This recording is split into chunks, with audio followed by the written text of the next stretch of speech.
Hi, welcome to this week's episode of the Digital Access Show. We often talk about what it's like to have a severe vision impairment or to be deaf, or we've talked to people with dyslexia, dyspraxia. I'm lining up some people with autism. There's a group of people that are always going to struggle to come on a website, a podcast, I should say. Actually, they struggle to get on websites as well. I cannot tell you what their lives are like because I don't know. It's people that are born deafblind or become deafblind as they get older. Now, that's an issue that is, I'm not sure of the population base in Australia, but there are many people that have that issue. We all know the story about Helen Keller and the remarkable work that her governess did to help her become part of the community and to live the life that she led. Here in Australia, there are people with deaf blindness, and I want to introduce you to Meredith Prain. Meredith herself is not deafblind, but she's going to tell you what she does. Welcome. Meredith, thank you so much for coming on the show. You're welcome, Narelle. Good to be here and speak with you. Meredith, can you tell us a little bit about yourself and what you do? Sure, happy to. So I have a vision impairment myself. I lost my vision when I was 17. I have Leber's hereditary optic neuropathy. Mm-hmm. And I studied speech pathology, which was really challenging with a vision impairment, but I did get through. And so I've been working as a speech pathologist with people with deaf blindness for 30 years now. It was 30 years this month, July, yeah, Oh, wow. Yeah. 1995 I started. Yeah. And I still have a tiny caseload, but I Mm-hmm. predominantly work in projects and research now. So I completed my PhD studies in 2012, Yes. looking at interactions between people born deafblind and their support workers. But my current roles are managing the Deafblind Information Australia project, and I also work as the National Head of Research and Centre of Excellence in Deaf Blindness with Able Australia. And I also have a job as a research fellow with Melbourne Uni, where we're working on a project of family members of people with deaf blindness or other complex disability, looking at individualised supported living training. So lots of things going on there, Wow. but in all of those jobs, there's a lot of digital access that's required and that goes Yeah. on. And I guess I learned the most about digital accessibility and the needs of people with deaf blindness in our Deafblind Information Australia project because we had thought our website was pretty accessible. We prided ourselves on it being accessible. And then in undertaking an audit, we're pretty shocked by the level of fails that we had. Yeah. And so we've all learned a lot and been on that access journey. Yeah, can you tell us a bit more about the Deaf Blind project that you're working on? What are you looking at there, and what are some of the findings that you're coming out with? Sure. So it's a NDIA funded project under the National Mhm. Information Program. So the aim is to be getting information out to people with deaf blindness, to their families, and to service providers and supporters about basically all things deaf-blind.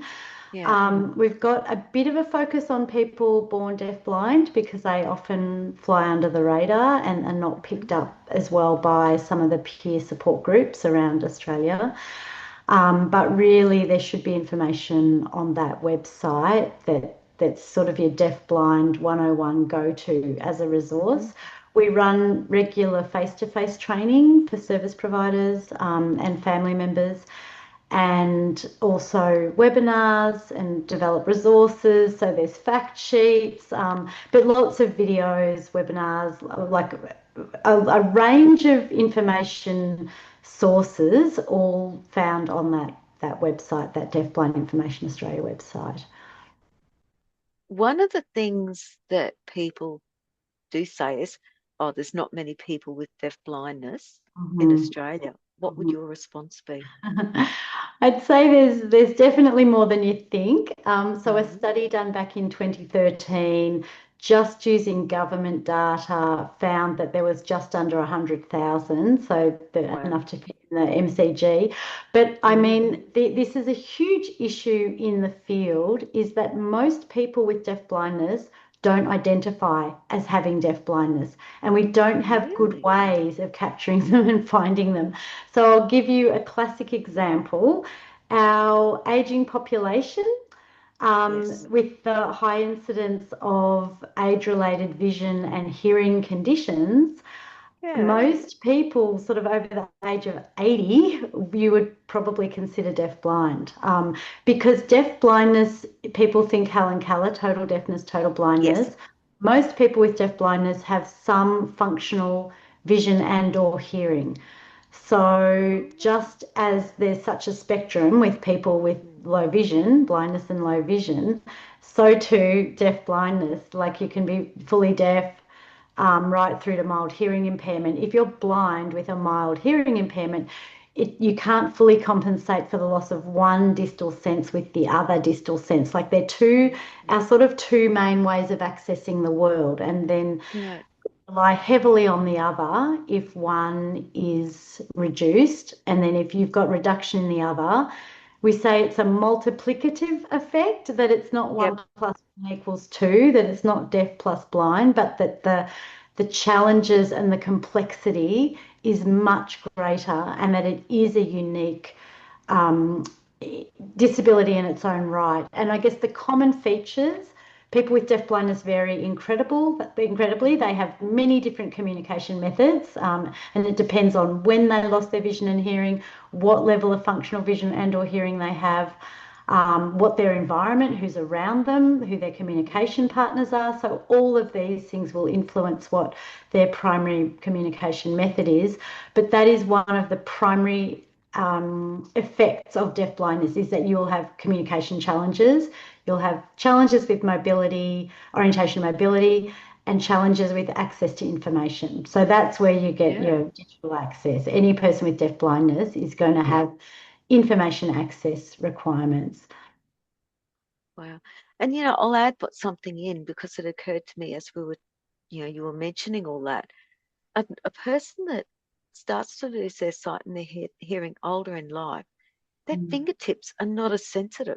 They've had a lifetime of working. I know for me, gosh help me if I ever start to lose my hearing, I can't learn Braille. My fingertips are not sensitive enough to feel the difference in the dots. And Well, that's a big issue. So suddenly it's not just deaf and blind because their fingers are not sensitive enough. They don't have that really good sense of touch as well. it's right. And I guess cognitive decline as well, having to Yeah. learn skills or techniques. So yeah, there's often, it's often not just deaf blindness, but other issues as well. So I guess if you're wanting some statistics, the World Federation of the Deaf Blind, in their global report in 2018 and then in 2022 as well, are saying that across the globe, it's estimated that 0.2 to 2% in any population will be deaf-blind. Yeah. So, And and as you I said, that's not increases really with age. counting. That's Yeah. yeah, not counting age. That's a huge number. Only Well, to start adding that is ages, it counting becomes a the very big age. number. That is counting the older Oh, it ones. is counting At age. Yeah. 2%, when you're getting up to 2% of the Yep. population, that's a big chunk. But Mm, it's certainly the numbers increase as you get older. yeah. Mm. So when we talk about digital communication, then, because the person that is blind, like you or myself with our severe vision impairments, we're Mm-hmm. heavily reliant on screen readers. Mm. I don't know Braille because I lost my sight later in life, but we are very heavily reliant on sound. A Mm. person that has a hearing impairment, a severe hearing impairment, is very reliant on sight. So when you suddenly haven't got either, your world becomes very limited, even in what you can do with a computer, a phone, anything like that. That's right. And I mean, I certainly know quite a few people who have sort of Helen Keller level of deaf blindness, so severe Yeah. vision hearing impairments, or loss. Mm. So yeah, tactile, that's your only means. So Yeah. Braille is the only way they've got. So, Yeah. video content needs to be transcribed. You need a transcription because they won't access any audio-visual sort of material. Yeah. But refreshable braille displays and portable devices have been an absolute game changer just for Yeah. access and being able to communicate with each other when they leave the home rather than but like needing the TTY at home. Mm. But yes, with refreshable braille displays and those little portable ones are fantastic, so they can access, the internet when they're out and about. But the bigger ones for at home for the desktop. So that's for that group. Yep. But then yes, you would have people with deaf blindness using screen magnification, screen readers. Yeah. So the same things that vision impaired people will use. Yeah. But I guess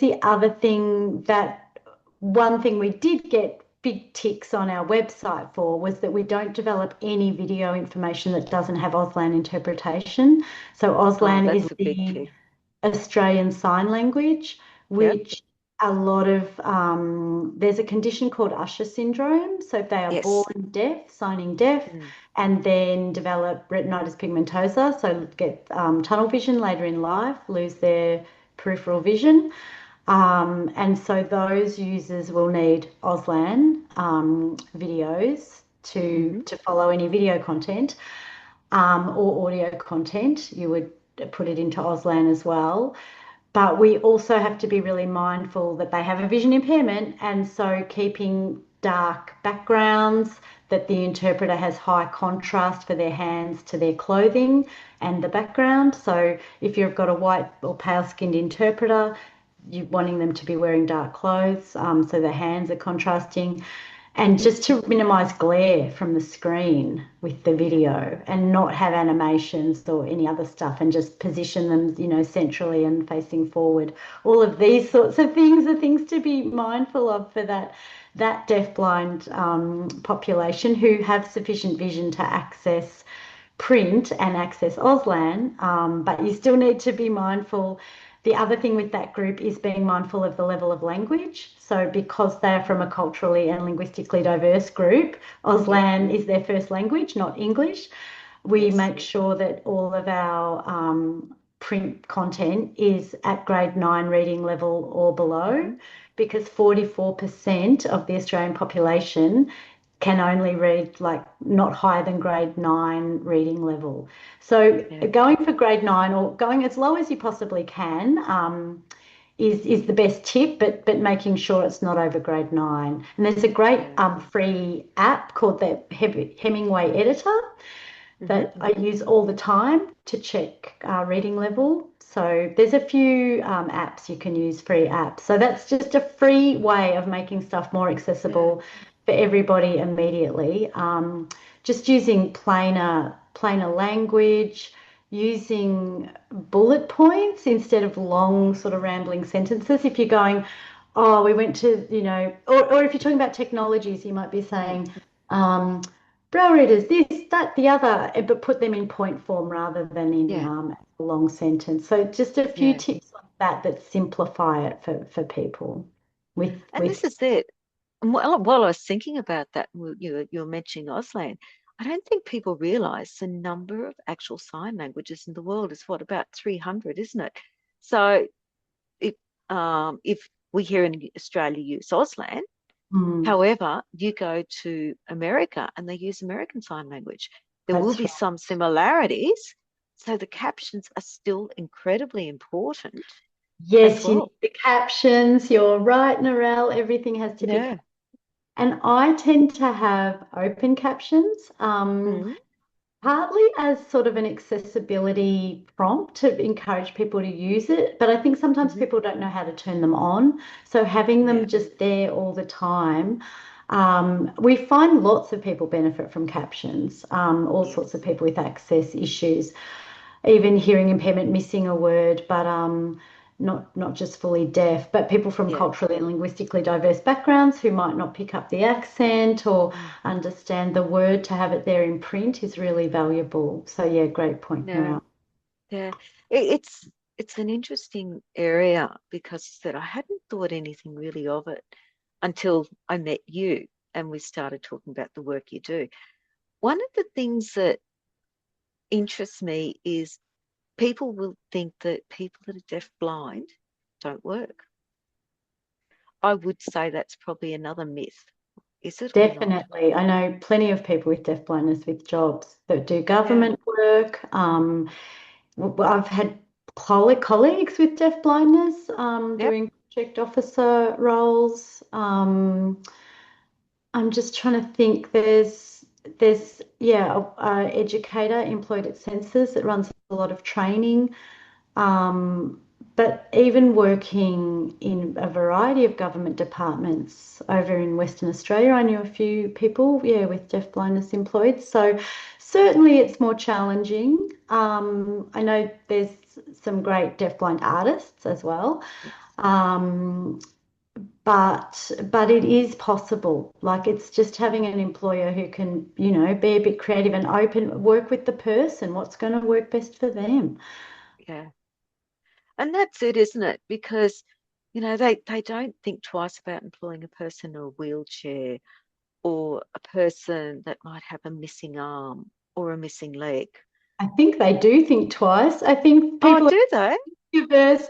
I don't know, but I think a lot of people are very uncomfortable with disability and think of all these issues that aren't issues. I know for Mm. me, there's all sorts of issues I have in the workplace, but it's never the ones that all the employers come up with that they think are going to Yeah. be a problem. They're so worried And about that's arch and death, you're going to trip over. It's like, no, that's the oh, least worries. So that's I it. think anyone with a disability, they're always really concerned about OH&S. Mm. But yeah, certainly I think people with blindness as well are really underrepresented in the workplace relative to the number of employable people at employment Yeah. age. Mm. And what advice or what tips can you give people when considering deaf blindness, whether it's the hospitality industry or Mhm. the medical industry? I know for me, Mhm. I often get so frustrated. They will say to me, "Oh, we need you to fill out this form," and it's on paper. And I'll look at them and then they'll say, "Oh, we'll fill it out for you." And they take you to one side and they say in a loud voice, "What is your first name? What is your birth date?" And I think, where's my privacy Mm, in mhm. all this? What tips can you give people? hmm So I guess one is for anyone with any disability, but definitely deaf blindness, is ask the person. Don't assume and ask, would you like assistance? If so, how can I best assist you? So, Mm, and we're talking about access today. mm, What access needs do you have? What can we do to make this situation accessible, to make this website accessible, make our information accessible, yeah, make this forum, this meeting, this whatever accessible to you? So asking the question straight up and asking the person, because people have different preferences. And just because you've yeah, met one person, even if they've got a similar condition or similar level of vision, they still may have different preferences to the other. yes, So always ask the person. And the second is budget for access. Accessibility does cost. So build access into your budgets, build money in for proper captioning, not just relying on the auto captioning to really get it done properly, for Auslan interpretation, for taking the time to make the reading level lower. It takes time. I mean, it's free. You can have someone do it, but you've still got to pay that person to do it. yep. So definitely ask the person and budget for access would be my two top tips. Meredith, I actually think they're the two best tips you could give. I know for me, where I've worked previously, it was always a disappointment when I couldn't do something. I knew technically I could do it. I had the knowledge to do it. The problem was the environment wasn't going to let Mm, me do it. And hmm that's sad. I really appreciate having you on, Meredith. How can people keep in contact with you, find out more about your work? I do think it is important work, so I'd love people to be able to find you. Thank you. Thank you for asking. So go to if you Google deafblind information, we will pop up. So Deafblind Information Australia, there's just a wealth of information on that site, and you can keep track of upcoming webinars or face-to-face training sessions that we're running, which are always all free of charge. So because Yeah. it's government funded, that's a good thing.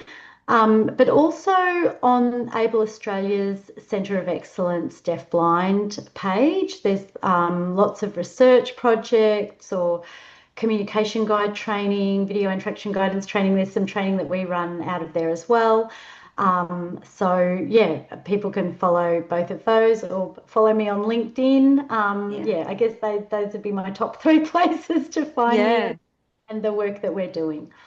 Yeah. Thanks, Meredith. Thanks for your time today. If Thank you, you like Narelle. what It's we, been a pleasure. oh, I always it like is a real talking about pleasure. this topic. Thank you. Well, I like when we originally sort of broached it, I think one of my favorite books I've read, and I've read it, I actually wore the book out, was the Helen Keller story. Mm, Because to me, yeah, she was born with no hearing and no sight. But I think more it's about resilience. It's about Helen's resilience. It's about the resilience of her governess and that belief that people can do it. You just have to find the way that's going to no work for way. them. It's Actually, I'll amend that. People themselves have to find the way that's going to work for them. so just one point there. Yeah, And when I started working in the field of deaf blindness, yeah, couldn't understand why all these people born deaf blind had mm, such complex and profound disabilities. And mm, so, because I thought Helen Keller was born deafblind as well, Helen Keller could see and hear until she was 2. And so you learn oh, an awful lot about the yeah, world and you have an awful mm, lot of language by mm, the age of 2. yeah, So that is a lot of the reason why she was able to develop. She already had a map of the world in her mind and a yeah, understanding of the world. Still huge challenges, incredible challenges to overcome, yeah, but quite different to having no vision or hearing from birth, which yes, is some of the people that I work with. But you're yeah, right as well, needing that really skilled, sensitive, and dedicated communication partner that's willing to take the time and effort to work with you in a way that's meaningful to you to develop the skills. So yeah, yeah, just, amazing woman for sure. yeah, just so important. So if you like what we do, please like, share, subscribe, review. We really do love feedback and we don't care if it's ugly. If it's ugly, it means we're going to change things and we're going to learn. And really, that's what the whole world is about. The more we learn, the more we can learn how to change our lives to improve our lives, the better off we are. And maybe it's something that we can pass on to others as well. So this is Digital Access Show. We will catch you next week. See you later. Bye.